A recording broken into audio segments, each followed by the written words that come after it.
जेको जापान में दोस्तों ज़लज़लो आयो, जेको तुर्की में ज़लज़लो अॻ में आयो हुयो, उन खां बि जापान में ज़लज़लो वधीक उन खां आयो आहे।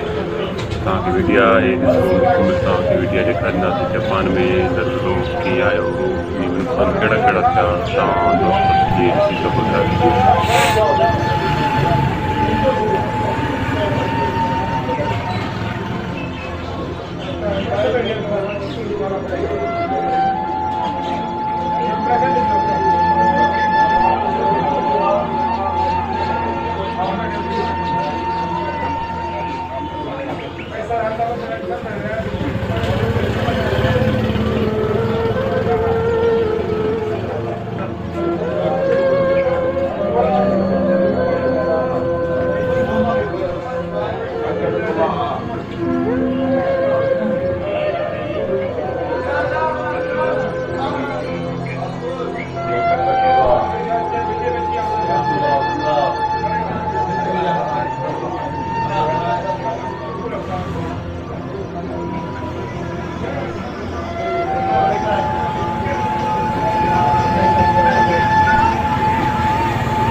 तव्हांखे ख़बर आहे अफ़गानिस्तान में अॻ में ज़लज़लो आयो, उन तक़रीबन 1000 माण्हू बेघर कया हुआ। ज़लज़लो आम न आहे, माण्हू हुनखे मज़ाक न सम्झनि।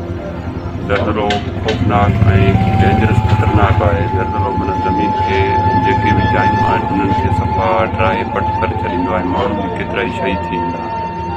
सही आहे। ज़लज़लो अफ़गानिस्तान में, तुर्की में, पाकिस्तान में भी कोटिया वारी साइड आयो हुयो, उन भी कुछ नुक़सान कया हुआ।